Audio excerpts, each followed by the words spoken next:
Et quel but il a mis! On était à peu près à l'heure de jeu, l'OM était dominé, pas acculé sur son but mais ça n'allait pas bien.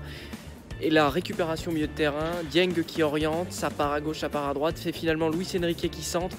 Et là, il tente une reprise de volée acrobatique, une espèce de ciseau du droit.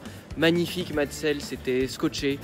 But sublime, 1-0 pour l'OM, c'était une vraie réussite pour le jeune Sénégalais qui jusque-là avait à peu près tout raté, dont un duel face à Cels en première période où il avait tiré à côté. J'ai justement écrit sur le live qu'il était mauvais jusqu'à ce but sublime qui sauve son match et 3 minutes après, Sampaoli le sort.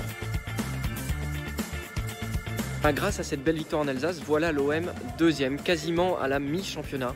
Alors c'est presque un résultat exceptionnel pour cet homme qui est parfois brillant, de moins en moins depuis quelques semaines.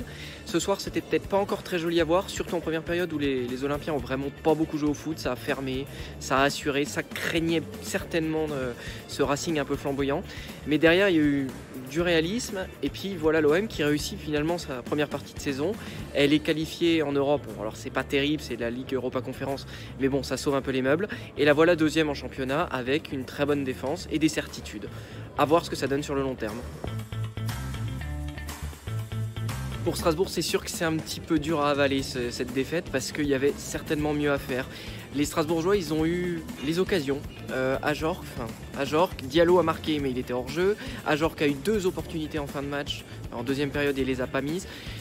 Ce Racing-là, la série s'est arrêtée aujourd'hui. Il a joué, il a perdu et on a aussi vu ses défauts. Ses défauts, c'est peut-être de ne pas être assez tranchant quand il le faut.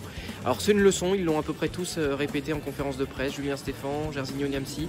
Peut-être que le Racing va apprendre ou peut-être qu'il a touché ses limites. On verra à la suite du championnat. Mais au moins, cette équipe alsacienne, elle joue, elle a toujours la même idée de jeu et c'est plutôt agréable à suivre.